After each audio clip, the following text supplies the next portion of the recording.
Welcome back. This is number 7, Greek New Testament Uncials.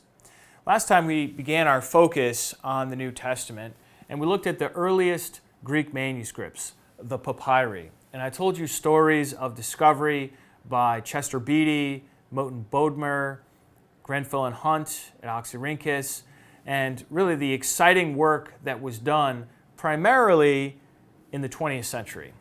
Today, however, we're going to look at the manuscripts that are made from a different material, parchment. So last time we talked about the papyrus reed and how they made it and how these manuscripts lasted so long in Egypt. But this time we're looking at parchments, which is actually a much larger collection of manuscripts for the New Testament. Here's what Bruce Metzger said about parchments. Parchment had a marked advantage over papyrus in its greater durability. Moreover, it was better suited than papyrus for writing on both sides. It was at about the start of the 4th century AD that it began to take the place of papyrus in the manufacture of the best books, and the works considered worth preserving were gradually transferred from papyrus roll to parchment codex. So our goal for today is to work through these 3 main points. 1, I want to look at parchment with you. What is parchment? How is it made? How does it relate to Greek manuscripts? 2, I want to look at scribal practices, and this is going to continue on some of the things we looked at last time. And then 3, and this is really our biggest point, is uncial manuscripts. These are manuscripts written in capital letters on parchment. It's kind of weird to think about, but parchment is skin. Not human skin, thankfully, but animal skin. So it comes from cattle, sheep, goats, antelopes. First of all, you've got to skin an animal, then you soak the skin in a vat of lime and water for a week. Then you drape it over a wooden shield and scrape all the hair off with a curved knife. Then you stretch the skin using a special frame. After it is scraped, you scrape it again to make it thin while it's still wet. And you dry it and scrape it again. So it's like constantly scraping while it's wet, while it's in the process of drying, after it's dried. And the more you scrape the skin, and they have these special tools like a curved knife with a handle in the middle of it, and that's, you see it in pictures and drawings of parchmenters from the Middle Ages. This really is the mark of the quality of the parchment, because this is going to be paper. It needs to be really thin so that you could have multiple pages in a book, or the ancient equivalent of a book is just called a codex. The more scraping, the thinner, the finer, the more valuable, the more you can sell your parchment for. Then it needs to be buffed and cut to a rectangular shape and then rolled up on a roller if it's a scroll, or made into a book form if it's a codex. And then last of all, the scribe would mix up the ink and write on the parchment. Scrolls had limitations, and much of what we've seen so far relates to scrolls, especially when it comes to the Hebrew Bible. The word volume comes from the Latin volvere, which means to roll. And so you read a scroll by rolling it out from the spindle, and there are some limitations to scrolls. First of all, the size of the scroll. You really don't see scrolls over 35 feet long. That's about as big as they make them. When you get to the end of the scroll, or whatever it is you happen to be doing, once you're finished with it, you have to be kind to rewind. Rewind the scroll all the way back to the beginning so that the next person can find whatever they need to find and not be stuck in the middle. Let's say you have a book called Eusebius' Church History. So here's an example of an ancient book right here. Eusebius is a Christian who wrote in the 4th century, is a historian. And so this book that I hold in my hand has books in it. And that's pretty standard. Looks like it's got 9 books, 10 books in it. Yeah, 10 books in this. Why is it that ancient literature has books? Like modern literature, we have a book and then inside of it are chapters. Or think of the New Testament, for example. The New Testament has 27 books. Why does it say books? Well, it's because of the limitation of scrolls. You can only fit so much on a scroll, and that volume would be a book. So for long works of antiquity, you'd have, like Plato's Republic, you have book 1, book 2, book 3, and those correspond to the scrolls. We have this in the Bible, 1 Kings, 2 Kings. Well, you can only fit so much on a scroll, so then you have a new scroll for 2 Kings. So this is a picture here of the 27 books of the New Testament, Eusebian canons. The Codex, when it came along, it revolutionized books. Really just changed everything. And so this is where you take a large sheet of papyrus or parchment and you fold it into quires. Now you could fold that into 4 sections or 8 sections. Then you sew those together, those quires, and you bind them. And so you can see on old books, you look at the spine, you can see that there are these quires that are sewn together, if it's a high quality book, or most of our books today, glued together so that it functions like a book is that we're accustomed to. Of course, today we've moved beyond the scroll and beyond the codex to the e-reader. We're reading on our phones and our tablets and our computers, and it's just like a matter of touching just the right part and boom, we're right there. So we have a lot to be thankful for today, but as it turns out, Christians were either the inventors or the very earliest adopters of the codex invention. The whole idea of making a book form over a scroll dominated Christianity. So from at least the 2nd century, Christians used codices. They're easier to use, easier to find a text. I mean, you could just flip through Scripture and find a chapter, find a verse. Let's say you're trying to do some doctrinal investigation and you're curious about a subject. You can look at different verses from different sections of the Bible, all contained in one book. And so early versions could not just fit one gospel like a scroll. Like, for example, Luke and Acts. Luke is about the length of one scroll. There's no way Acts could have fit on the same scroll as Luke. So you have Luke, and then you have Acts, volume 1, volume 2. Well, in the era of codices, now you could have Matthew, Mark, Luke, John, Acts in one codex. And you could have all Paul's epistles in one codex. And then over time, as the technology developed, you could have the whole New Testament.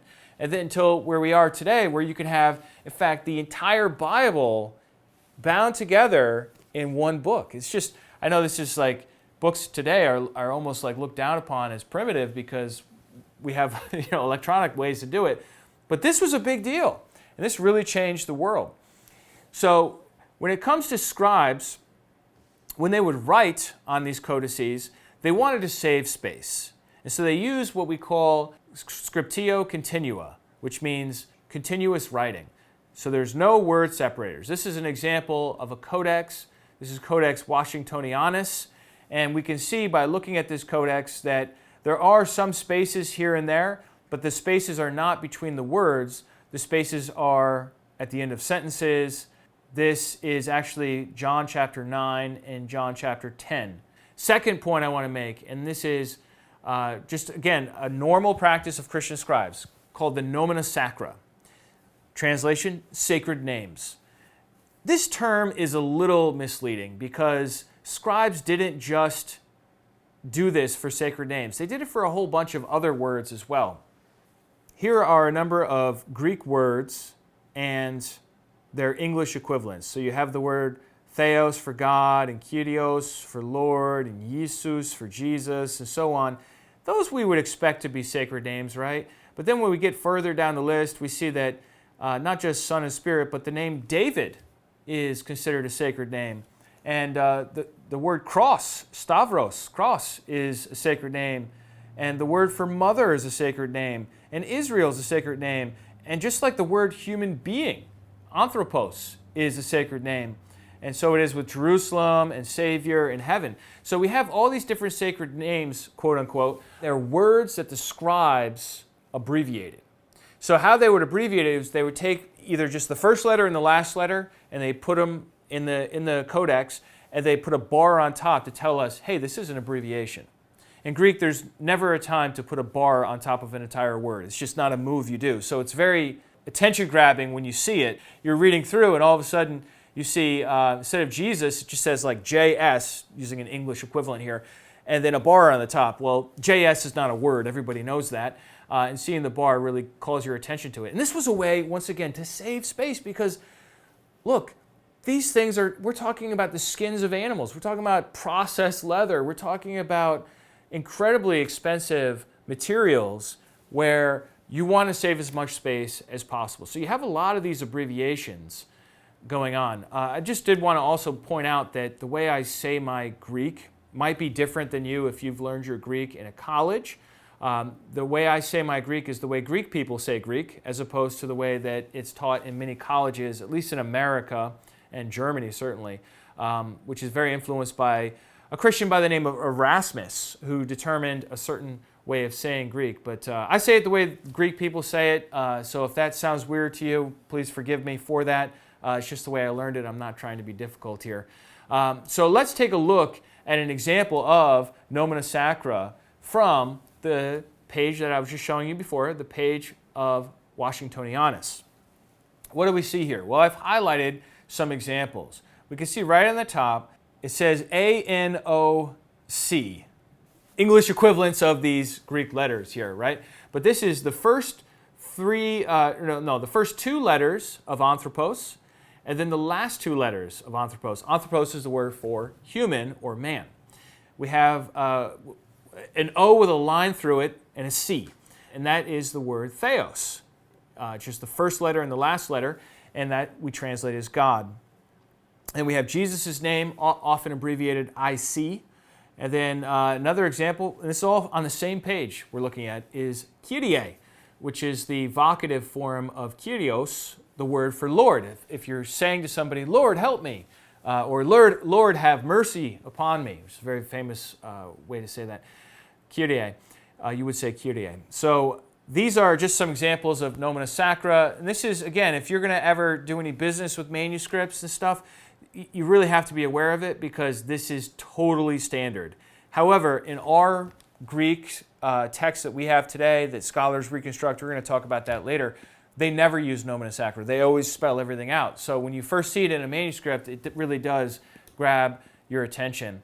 The emphasis for Christian scribes was never on preservation. We saw that with Jewish scribes, the Masoretes, master preservers. From the year 500 to the year 1000, just developed these incredible ways of calculating all the letters and guaranteeing that there were no mistakes. Right? That's not the Christian scribe. The Christian scribe is motivated by evangelism, not by preservation. They're not thinking, oh, well, we better preserve this. I'm talking about the early scribes, 2nd century, 3rd century, 4th century, 5th century, this period here. They're not thinking, oh, we better preserve this. They're thinking, how do we get this out? There's a new church that just started over in Thessalonica. They're going to need a copy of the Gospels. How do we get this out? Well, my friend over here, he has some papyrus, and this guy over here, he's not really that literate, but he's got great penmanship. And the church would figure these things out, and they would get manuscripts reproduced and sent out as fast as possible.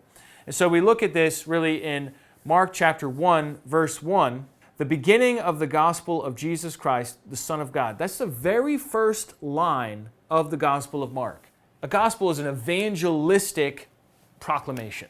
Evangelism is in the minds of certainly the gospel writers. Or in John chapter 20, verse 30 and 31, we get this beautiful purpose statement where John says, Jesus performed many other signs in the presence of his disciples that are not written in this book, but these are written so that you may believe that Jesus is the Messiah, the Son of God, and that by believing you may have life in his name.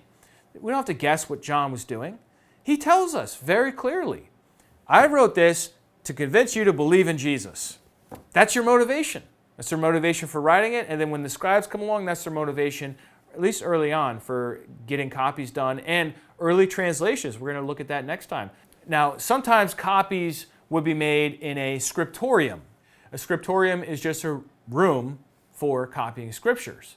And you would have a group of scribes seated at their stations, each with parchment and ink, and then you'd have a lector, someone reading very slowly from a document, and then the others in the room writing it down very neatly, very professionally. And then you would have a corrector, because there are lots of mistakes you can make in hearing, especially spelling mistakes. And that person would go through and make corrections in the manuscripts to make a final product. And we can tell because you can actually see the corrections that are made in these manuscripts. In fact, our most famous manuscripts we're going to look at in just a little bit of this period, of the Uncials in particular, Sinaiticus and Vaticanus, we can see the hand of the correctors. And there are multiple correctors at different time periods. So how do we tell what's a corrector? Different kind of ink, different kind of handwriting. It's pretty easy to spot if you have a trained eye in these sorts of things. Now, after the empire crumbled in the West, monks carried on the work. So early on, it was much more missionary-minded. And then from Constantine, for the next couple hundred years, it's more sponsored by the state, where the state already has professional scribes. They don't need them to even be Christian necessarily. I think probably they would be many times, but they had their own scribes that they could use. But then later on, it becomes the duty and one of the chief responsibilities in the Middle Ages, the High Middle Ages in particular, for the monks to copy Scripture. And that's really where we get the nice manuscripts, the really fancy stuff. We're going to look at those next time. They get embellished with flourishes, like drop caps, and you get artwork, and some of the more exotic ones will be dyed purple and have gold and ink. And so we'll see some of these really beautiful manuscripts subsequently. Which brings me to the next issue, which is the whole subject of palimpsest. And this is obviously an unusual word, but this is what Metzger says about it. In times of economic depression, when the cost of vellum increased, the parchment of an older manuscript would be used over again. The original writing was scraped and washed off, the surface re-smoothed, and the new literary material written on the salvaged material. Such a book was called a palimpsest, which means re-scraped, from pollen and psao. This is a manuscript that has been written over another manuscript, and generally speaking, what we're interested in is the ancient one that was underneath. We're not so much interested in what's written on top. We want to see what was written underneath. So this brings us finally to Lobegat Friedrich Constantine von Tischendorf. In 1839, he dedicated himself to recovering the New Testament. And this is his mission in his own words. This is an autobiographical statement by the man himself. I resolved in 1839, said Tischendorf, to devote myself to the textual study of the New Testament, and attempted, by making use of all the acquisitions of the last 3 centuries, to reconstruct, if possible, the exact text as it came from the pen of the sacred writers. So that's what he's interested in. He wants to know the exact text for the New Testament. My first critical edition of the New Testament appeared in the autumn of 1840. But after giving this edition a final revision, I resolved to give my leisure and abilities to a fresh examination of the original documents. For the accomplishment of this protracted and difficult enterprise, it was needful not only to undertake distant journeys, to devote much time, and to bring to the task both ability and zeal, but also to provide a large sum of money. He dedicated his life to discovering and then making available as many ancient Greek manuscripts as possible so that he can get to the exact writings of the original New Testament. And he really did a great job. From 1840 to 1843, he went to Paris. As I mentioned, he was at the University of Leipzig. He graduated, then he became a teacher there, and now he's over at the Bibliothèque Nationale, which is the main museum in Paris for manuscripts. He's over there poring over manuscripts for 3 years, and he encountered Codex Ephraemi Rescriptus. And this codex comes from the 5th century, but it had been erased.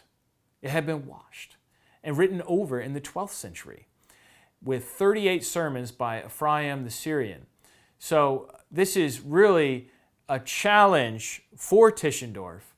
So what he did was he applied some chemical reagents to the manuscript to help that bottom text to become a little bit easier to read. And then he very slowly and very carefully worked his way through that manuscript until he could really get to be able to read it. Quote, by application of chemical reagents and painstaking labor, Tischendorf was able to decipher the almost totally obliterated underwriting of this palimpsest. That was Bruce M. Metzger. It must have been just a staggering amount of work to carefully, painstakingly transcribe. Oh, what letter is that? Is that an O? Is that a T? Maybe it's an A. The wear on your eye. I mean, hundreds of these pages, you just very carefully, meticulously, with a real keen sense of accuracy, he is going through this, and he does it.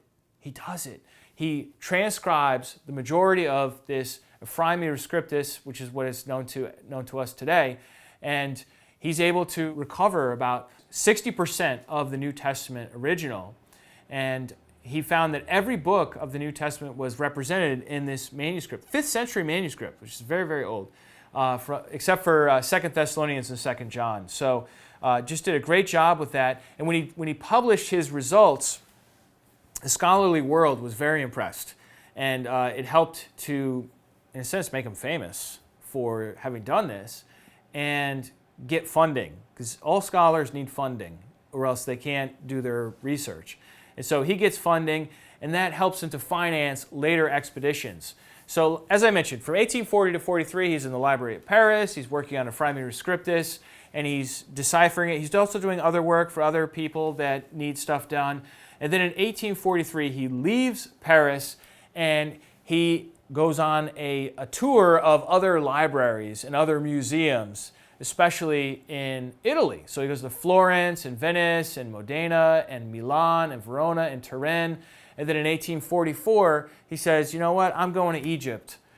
See what they have, what manuscripts they have. And he's just searching everywhere. Where are the oldest New Testament manuscripts? How can I find them? How can I collate them? How can I publish them and make them available? He's really just dedicated his life to this. So 1844, he goes to Egypt and Libya, and he visits the traditional site of Mount Sinai. And here you have this fortified little village in the middle of nowhere, St. Catherine's Monastery at Mount Sinai. And he notices some wastebaskets with old paper in them that the monks are using to start fires. And he picks one of those old papers up and he looks at it and he's like, wow, this looks like a really, really ancient Greek manuscript of the Old Testament, what we call today the Septuagint. And so he's able to determine, like, wow, these are really ancient Greek manuscripts. They're just burning them. This is crazy. So he talks to the people in charge and he says, can I have manuscripts? And he rescues 43 of these manuscripts of the Septuagint. And then in 1853, so this is quite a while later, he revisits the monastery hoping to find more of that same book that they were basically getting rid of. But this time, they got suspicious of him. Like, why are you back here? Why are you so gung-ho? Are you trying to say that something we have is valuable? So they basically turn him away and don't give him anything. And so his 1853 trip is a bust. He returns empty-handed. But he has not given up. And then in 1859, Tischendorf visits a third time under the patronage of the Tsar of Russia, Alexander II. This gives Tischendorf a little bit more authority and recognition than he would have had otherwise. And so he's looking through things and he's not really able to find much. And the day before he's about to leave, a monk says to him, come in my cell. You're the guy that's interested in the Old Testament, Greek Old Testament? Tischendorf says, yeah. So come in my cell, I want to show you something. And he goes in his cell and he takes out from a closet a large book wrapped in red cloth. And he opens it and shows it to Tischendorf. And there before his eyes is not just a Septuagint, not just an old Greek translation of the Old Testament, but a complete Greek New Testament in phenomenal condition. So Tischendorf realizes this thing's priceless. Like this is the greatest discovery of my life. And he is very careful, according to the account that I read from Metzger, he's very careful to conceal his excitement because he doesn't want to tip anybody off that this thing is super valuable, right? He doesn't want them to clench down on it. And he says, can I borrow it for the night? So he stays up all night in his cell and he's studying it, and he allegedly said that it would have been a sacrilege for him to sleep, having something so precious before him. I mean, this is the oldest complete New Testament on the planet. And probably. maybe. There's one other that Vaticanus, we'll see in a second, that could be a contender for that. So he asks to borrow it, and they say to him, nah, I don't think so. They reject him again. And so then he goes back to Cairo, and while he's at Cairo, he runs into the abbot of the monastery, who also has a monastery in Cairo. And he's talking to him, and he says, it would be really great if I could borrow this. I just want to copy it by hand. And so the abbot actually gives him approval, and they send these Bedouin messengers down from Cairo all the way over to St. Catherine's at the base of the traditional location of Mount Sinai. And they bring it back, and there's Tischendorf, and he grabs a couple of guys that happen to know a little bit of Greek, and he says, we got to copy this. This is our responsibility. And they transcribe 110,000 lines in 2 months of Greek text.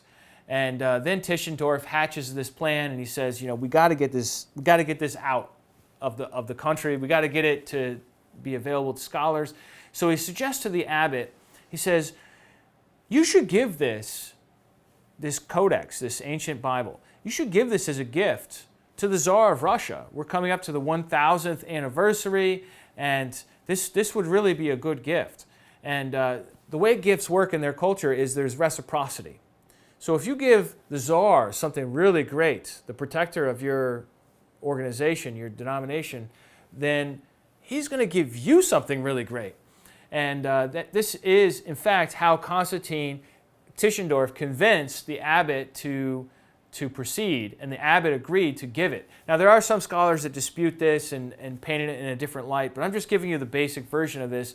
And so the Tsar gave a silver shrine to St. Catherine's Monastery and 7,000 rubles for the library, another 2,000 for the monks at Cairo, and several Russian honorary degrees. And in 1862, Tischendorf succeeded in publishing at Leipzig 4 volumes of Codex Sinaiticus, as it later became known, after 3 years of meticulous, painstaking work.